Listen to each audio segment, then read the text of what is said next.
بسم اللہ الرحمن الرحیم۔ چینل میں آنے والے سب ناظرین کو خوش آمدید۔ سب ناظرین سے درخواست ہے ایک بار درود پاک پڑھ لیں۔ ایک عورت اپنا واقعہ بیان کرتی ہے، اس کا خاوند کسی وجہ سے لمبے عرصے کے لیے روح پوش ہو گیا۔ اس وقت وہ ایک دودھ پیتی بچی کی ماں تھی، جبکہ اس کا ضعیف والد بھی اس کے ہمراہ رہتا تھا۔ غربت بہت زیادہ تھی، جس سے زندگی کا سفر مشکل ہو گیا تھا۔ گھر میں کھانا بھی کبھی کبھار ہی بنتا تھا، کبھی ایک وقت ہی کھانا ملتا اور کبھی وہ بھی نہیں ملتا تھا۔ پھر ہم اللہ کا شکر ادا کرتے رہتے تھے۔ ایک رات تو بھوک کی انتہا ہی ہو گئی تھی، بیٹی بھی سخت بیمار ہو گئی۔ بچی کو اتنا تیز بخار ہو گیا جس نے بھوک تو کیا اپنا آپ بھی بلا دیا۔ ایسی لاچاری اور بے بسی اس سے پہلے نہیں دیکھی تھی۔ جب ہر طرح سے مجبور اور بے بس ہو گئے تو رب کریم کی شدت سے یاد آئی اور اس کا یہ فرمان دل و دماغ میں گھر کر گیا کہ کون ہے جو مجبور اور بے بس کی دعا قبول کرتا ہے جب اس سے کوئی مانگتا ہے، اور کون ہے اس کے سوا جو اس کی تکلیف کو اس سے پرے کر دے۔ کون ہے اس ذات پاک کے سوا جو اس کی سب بیماریاں دور کر دے اور حاجات کو پورا کرتا ہے، دعائیں قبول کرتا ہے اور سختیوں تکلیفوں سے نجات دیتا ہے۔ جیسے ہی یہ خیال دل میں آیا، اٹھ کر وضو کیا، اللہ کو یاد کیا، نوافل ادا کرنے شروع کر دیے اور بچی کے سر پر پانی والی گیلی پٹی لگائی اور پھر اللہ کے حضور گڑ گڑا کر دعا کی۔ ایک بار پہلی پٹی تبدیل کی، اس کی جگہ نئی پٹی پانی میں بھگو کر سر پر رکھ دی اور اپنے اللہ کو یاد کیا، اللہ کے حضور سر کو جھکا لیا۔ ایسا عمل بار بار کیا۔ جب میں عمل کر رہی تھی تو کسی نے دروازہ کھٹکھٹایا۔ ہم حیران ہو گئے، اتنی رات کون ہے، اللہ خیر کرے۔ ابا جان نے آواز دی، دروازے پر کون ہے؟ تو جواب ملا، میں ایک ڈاکٹر ہوں۔ ڈاکٹر کو دیکھ کر میں اور والد صاحب ایک دوسرے کا منہ دیکھنے لگے۔ ڈاکٹر کو اس وقت کس نے ہمارے ہاں بھیجا ہے؟ جیسے ہی والد صاحب نے دروازہ کھولا، پہلی صدا یہ آئی کہ مریضہ کدھر ہے؟ ہم نے چہرے سے بچی کی طرف اشارہ کر دیا۔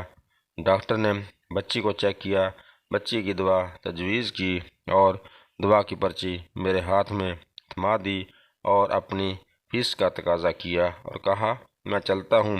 میں نے چہرہ جھکائے اس کی طرف ہلکی سی آواز میں جواب دیا، ڈاکٹر صاحب ہمارے پاس تو کچھ بھی نہیں ہے، بلکہ ہماری حالت یہ ہے کہ کئی دن ہم نے ٹھیک طرح کھانا بھی نہیں کھایا۔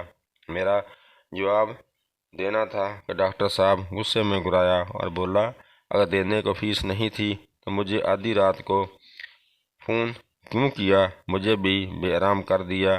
ڈاکٹر کے منہ سے یہ الفاظ سن کر مجھے لگا کہ یہ غلطی سے ہمارے گھر آ گیا ہے۔ میں نے ہمت کرتے ہوئے ڈاکٹر صاحب کو جواب دیا، ہم نے آپ کو فون نہیں کیا اور نہ ہی بلایا ہے، بلکہ ہم تو ٹیلی فون رکھتے ہی نہیں۔ یہ سن کر ڈاکٹر نے سوال کیا کہ یہ فلاں شخص کا گھر نہیں ہے؟ میں نے کہا نہیں، یہ تو ہمارا ہمسایہ ہے۔ یہ سن کر ڈاکٹر خاموش ہو گیا اور پھر ہمارے گھر سے نکل کر ہمسائے کے گھر چلا گیا اور ہم شرمندگی سے اسے جاتا دیکھتے رہے۔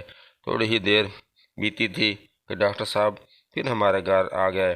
آنکھوں میں آنسو تھے اور روندی آواز میں بولے، اللہ پاک کی قسم تمہارے گھر سے اس وقت تک نہیں جاؤں گا جب تک تمہارا پورا قصہ نہ سن لوں۔ میں نے ڈاکٹر صاحب کو ساری صورتحال سنا دی کہ کس طرح میں بچی کے سر پر پانی کی پٹیاں رکھ رہی تھی اور ساتھ اللہ کے حضور رو رو کر دعا کر رہی تھی۔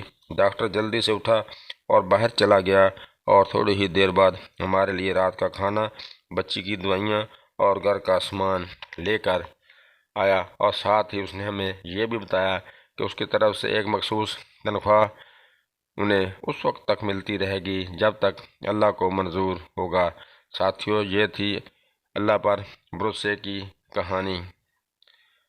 ہمارا اللہ پر پختہ ایمان ہونا چاہیے کہ وہ ہمارا پیدا کرنے والا ہے اور وہ سب کچھ جانتا ہے، ہر چیز اس کے دائرہ اختیار میں ہے۔ وہ ہماری وہاں سے مدد کرتا ہے اور رزق دیتا ہے، یہاں ہمارا وہم و گمان بھی نہیں ہوتا۔ ہمیں اس کی ذات پر مکمل بھروسہ اور یقین رکھنا چاہیے۔ ہمارا کھٹن وقت اور خوشحالی اسی کی طرف سے ہوتی ہے۔ اگلی ویڈیو تک اجازت، اگر اللہ کو منظور ہوا اور آپ سے پھر ملاقات ہوگی، تب تک اجازت دیجیے۔ جاتے جاتے آپ سے درخواست ہے آپ ہمارے اس چینل کو سبسکرائب لازمی کر دیں۔